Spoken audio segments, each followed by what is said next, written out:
लड़की हैं जो मगध के रहने वाले जरासंध हैं, उनकी 2 लड़की हैं, दोनों सुंदर हैं, सुशील हैं, शादी योग्य हैं, अस्थि प्राप्ति नाम है दोनों का। भोजराज कंस ने जब ये बात सुनी तो बड़ा प्रसन्न हुआ, बोले हो गया फैसला, आज ही जाएंगे और एक के साथ नहीं बल्कि दोनों के साथ विवाह करके वापस आएंगे।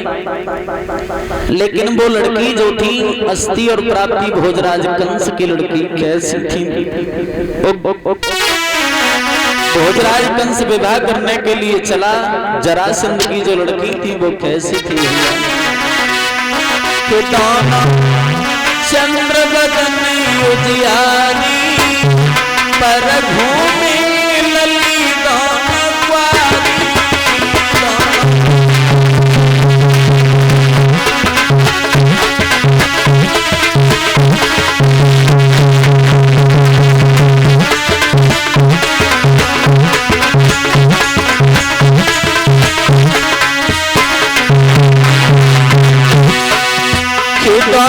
चंद्र बदन उजियारी पर घूमे ललिता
जो जरासंध की लड़की हैं, दोनों अस्थि और प्राप्ति बड़ी सुंदर हैं, सुशील हैं। भोजराज कंस भागा, मगध देश में जरासंध के यहाँ पहुंचा।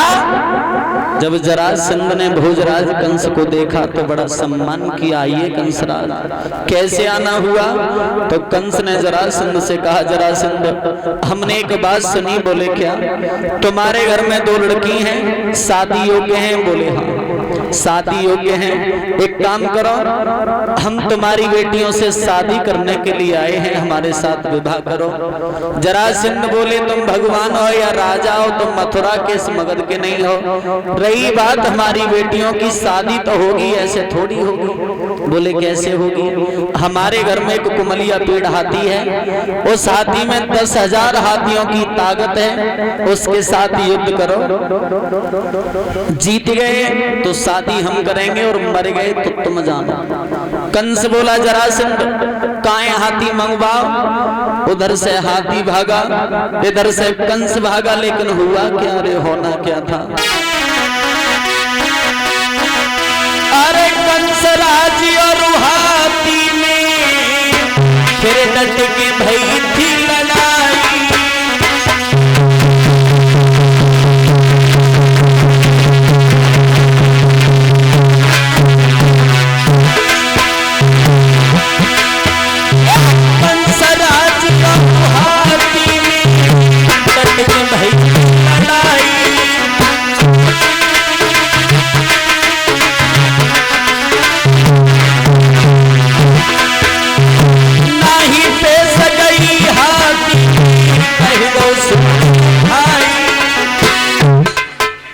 हार गया हाथी कंस से।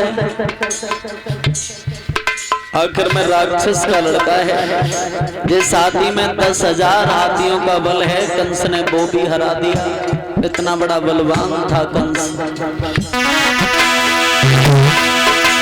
अरे नहीं पे सजई हाथी नहीं लो सूली उठाई।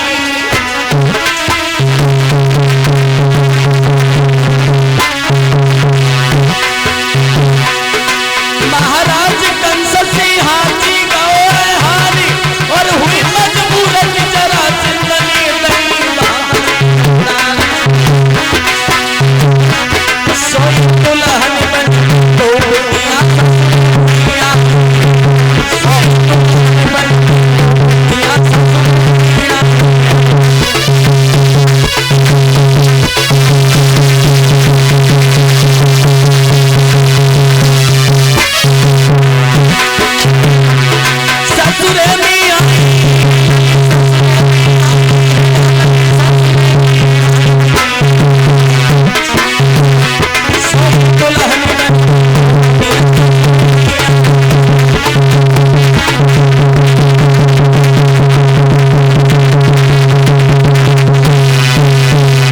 इधर भोजराज कंस ने विवाह किया, हाथी को हरा दिया। एक नहीं दोनों लड़कियों के साथ शादी की है। शादी करने के बाद मथुरा के लिए चला। जब मथुरा में पहुंचा, धीरे धीरे समय व्यतीत हुआ तो भोजराज कंस के एक चाचा हैं जिनका नाम है देवक, जिनका नाम है देवक। देवक के 7 लड़कियां थीं। परीक्षित महाराज हरिहर गंगा मैया के किनारे बैठे हुए व्यास नंदन श्री सुखदेव जी बोले, अभिमन्यु पुत्र महाराज परीक्षित, देवक के 7 लड़कियां थीं, उनमें से 6 लड़कियों का विवाह देवक ने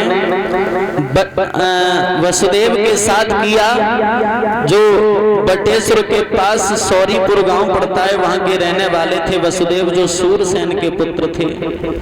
उनके साथ विवाह किया देवक ने 6 लड़कियों का।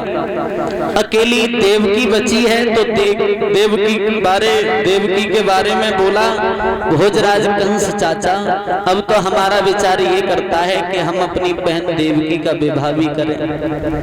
देवक बड़े प्रसन्न हुए, बेटा करो शादी, लेकिन करें किनसे? तो वसुदेव को बुलाया।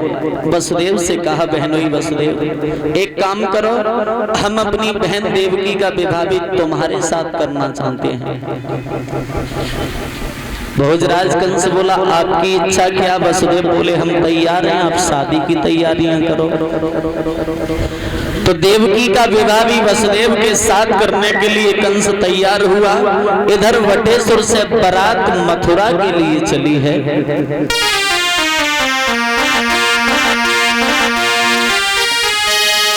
कि हंसी खुशी के साथ कि चली बारात मथुरा आई, और मंडप लोग ढुलाए रे देवकी की बही सगाई।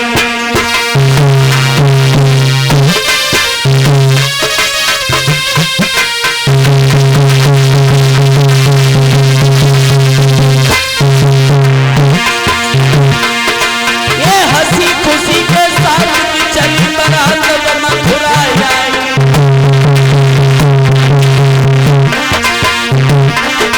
और मंडप लोग ढुलाए रे देवकी की बही सगाई।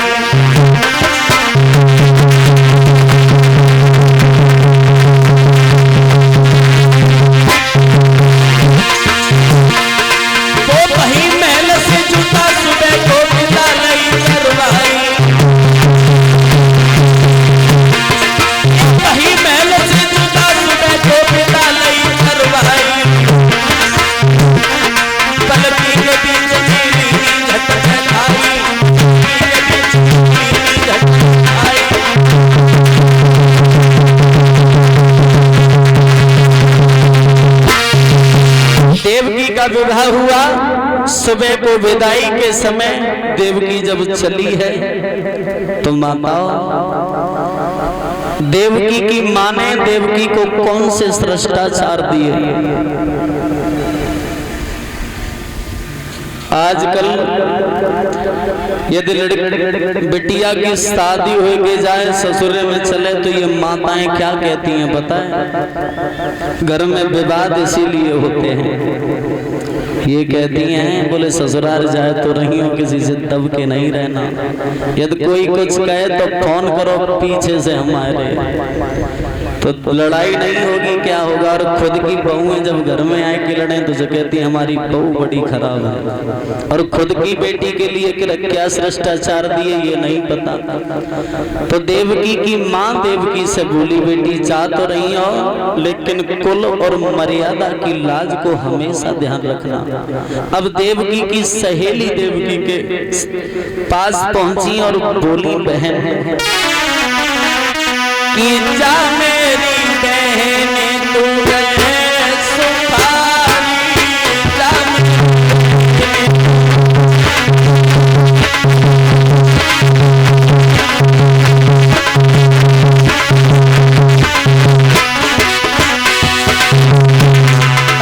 मेरी बहन तू रहे सुखारी, सुखी रहे परिवारी, बहना सुखी रहे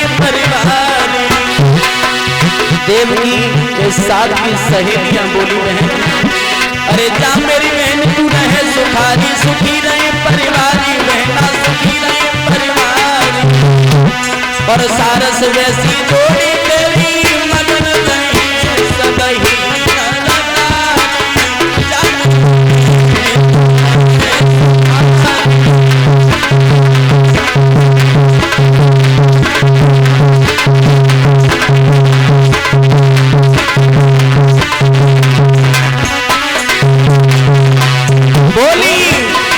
अरे जा मेरी बहन तू रहे सुखारी, सुखी रहे परिवारी, बहना सुखी रहे परिवारी, अरे जा मेरी बहन तू रहे सुखारी, सुखी रहे परिवारी, बहना सुखी रहे परिवारी, और सारस जैसी जोड़ी तेरी मगन रहे सदही। जा मेरी बहन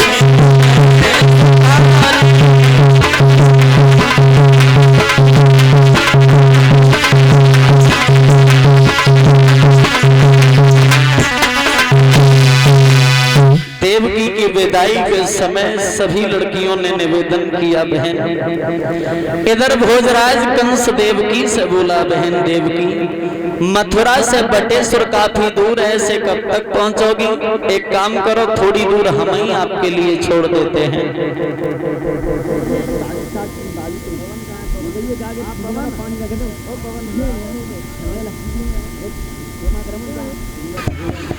बताया भोजराज कंस बोला थोड़ी दूर हम ही तुम्हें छोड़ देते हैं।